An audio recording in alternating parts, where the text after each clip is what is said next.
mga katambay! Welcome to Tambay Journey. At ayan na nga, tatambay na naman ang inyong katambay na si Mami Yusna. Hindi man tayo tatambay sa labas at hindi rin tayo tatambay sa malayo. Pagkus ay tatambay pa rin tayo pero dito lamang sa kusina. Dahil nga nag-crave ang asawa ko ng kanyang paboritong lumpia ay syempre nagluto kaagad tayo mga katambay. At ito na nga ang mga ingredients sa ating lumpia.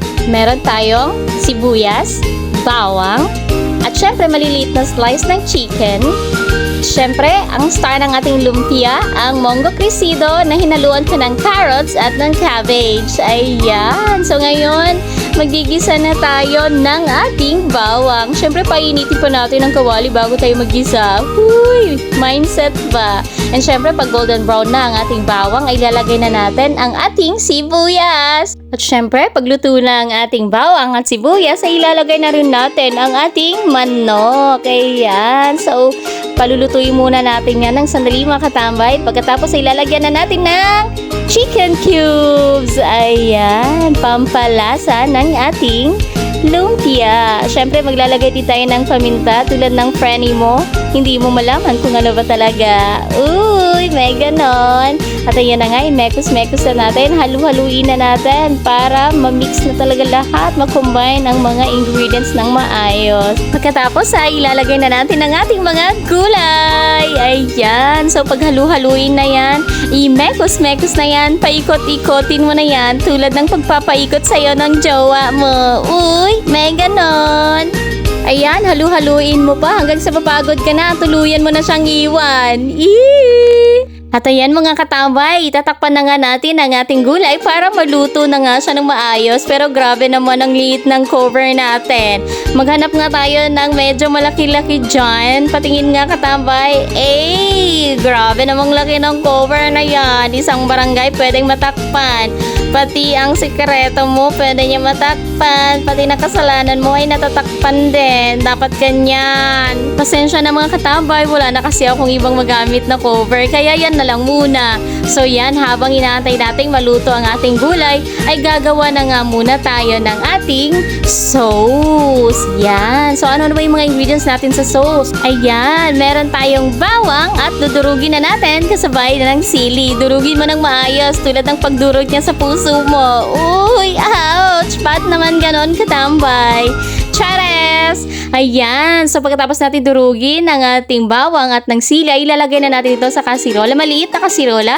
Lalagyan natin ng chicken cubes, ng paminta. Ayan. Ano pa katambay? Yes, syempre. Ang magic sarap. Ayan. Ang mga seasoning. Ganito nga ang paraan ng aking paggawa ng sauce mga katambay. Wag nyo sanang i-judge mga katambay Kanya-kanya tayo ng estilo ng paggawa ng ating sauce. Ayan na nga. Syempre, hindi mawawala ang brown sugar para naman hindi siya masyadong maanghang mga katambay. Syempre, lalagyan din natin ng cornstarch. Ayan. So, imekos-mekos ko muna ng ganyan. Pagkatapos ay ilalagyan na natin siya ng tubig. Nakadepende sa'yo kung gaano kadami ng sauce ang gusto mo katambay. Ayan, lalagyan natin ng asin.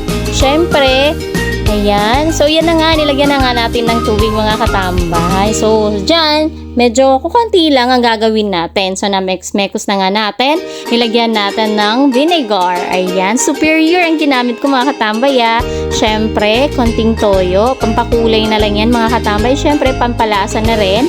Ayan. So, imekos-mekos mo lang yun mga katambay. Antayin lang natin yung kumulo. Ayan, actually, iniwanan ko lang yung sauce ko ng ganun katambay. Antayin ko na lang siya kumulo mag-isa. Tapos, saka ko siya imimix. Ayan, so babalikan naman natin ang ating gulay. Lagyan natin ng oyster sauce at ng konting asin. Ayan, so imekos-mekos na to. Actually, luto na to mga katambay. Halu-haluin lang natin. Tapos, good to go na to siya. Ayan, di ba? Ang sarap niyan mga katambay, grabe ang bango niyan. So habang inaantay natin ang sauce na maluto at luto na rin kasi ang ating gulay, ay paghiwalay-hiwalay na natin ang ating lumpia wrapper. Ayan. Actually, nasisiyahan ako sa aking lumpia wrapper kasi apaka-fresh niya mga katambay kasi madali lang niyang kunin. Kasi ang dami ko nang nabiling lumpia wrapper na ang daling masira. Kasi nakadikit talaga siya mga katambay. Actually, may damage din naman ako dyan. Pero magagamit ko naman siya mamaya katambay kaya ako nga hindi siya tinatapon, sinasantabi ko lang siya kasi mamaya konti gagamitin ko din naman siya. Ayan, syempre, naglagay na tayo ng gulay sa ating lumpia wrapper. Gumawa rin ako ng paste na ganyan. Tubig lang yon at saka ng flour. Ayan, para pandikit sa ating lumpia wrapper mamaya, para hindi masira. Ayan, so meron na nga tayong mga nagawang mga lumpia, no, mga katambay. Actually, mga katambay, nilalagyan ko siya ng mga plastic.